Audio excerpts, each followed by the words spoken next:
One of my, I guess, biggest challenges in the early 80s was, there's no one here.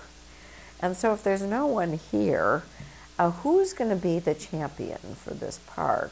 And how are we going to get people to come back to the park?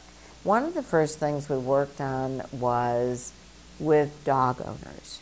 And so there were these people walking their dogs all the time, and they were getting ticketed constantly for walking their dogs in the Long Meadow early in the mornings. So we sort of met with them and said, well, why couldn't we do something where maybe before 9 o'clock you could walk in the meadow with your dog off leash and you wouldn't get a ticket? So we tried it. We got permission from the Parks Department to test it out, and sure enough, it was fabulous.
Hi, my name is Mary McInerney, and I am president of FIDO in Prospect Park. FIDO stands for Fellowship for the Interests of Dogs and Their Owners.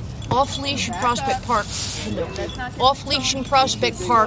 had been a tradition, a thing that you do. If you knew about it, you showed up, you let your dog off the leash in the evening.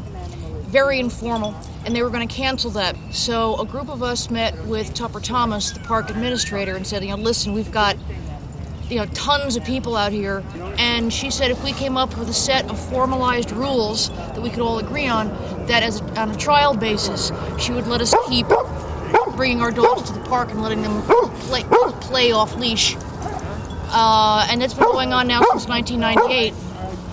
And except for dogs like Jupiter, yes. No, it's been going on with very good success now since fall of 1998. So, here, Fanny, these are not my dogs. I'm originally from the Bronx, so I've been here in Park Slope since 1980. And I've been in this park since then. And I've seen this park grow from where people would even come in here. The reason this park is safe now is because of the dog walkers.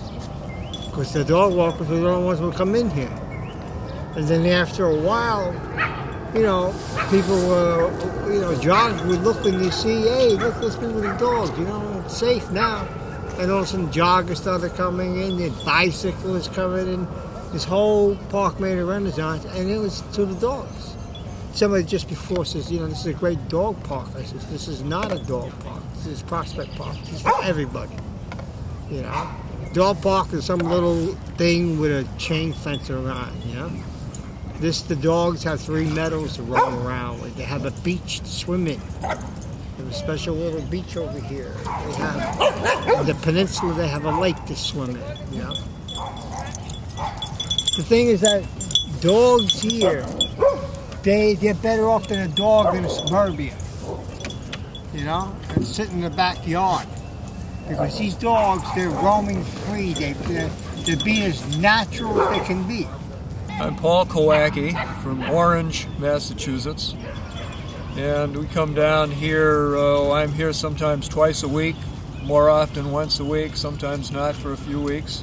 This morning I was standing outside listening to a great horned owl hoot as I was walking out to the car. That was at 1:15. Typically when we're coming into Prospect Park for off-leash hours, which of course are over at 9 a.m., I get up at 1. I'm out the door by 1:15. I go get organized, pick up whoever I'm going to take, and I'm usually out of town by 2 a.m., gassed up, coffee, the whole deal. 4 hours later, roughly, we pull in down here. 2 pit stops, and we're in Brooklyn. Well, I was thinking let's go down to Dog Beach.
Especially on weekends, there's all these yuppies, you know.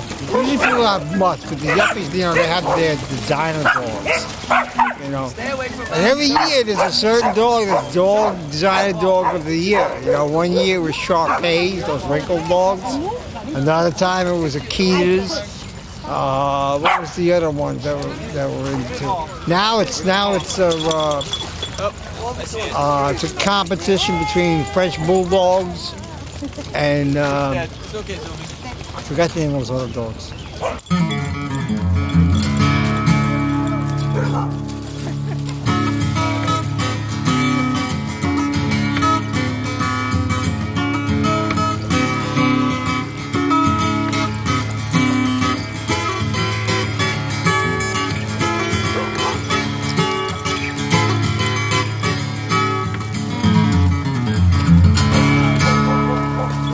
They used to call her the Jesus dog because she didn't know what water was, and she ran right into the lake and was actually walking on the water for a little bit before she sunk.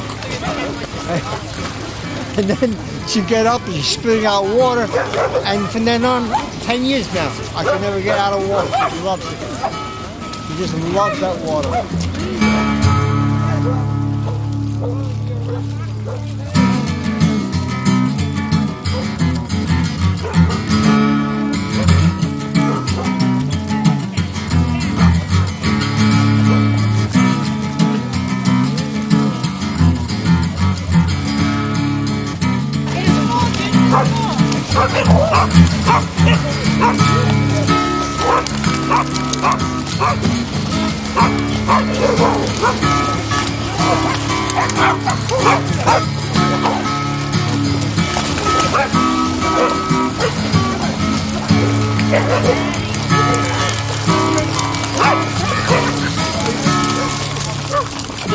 Don't swim.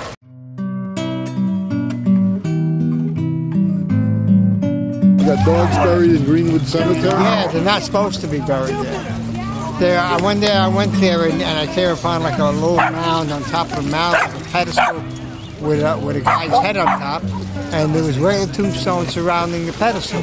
So I got to see what it is, and I read the inscription, and it says Eliza Howe Jr. He was he invented the sewing machine in 1834.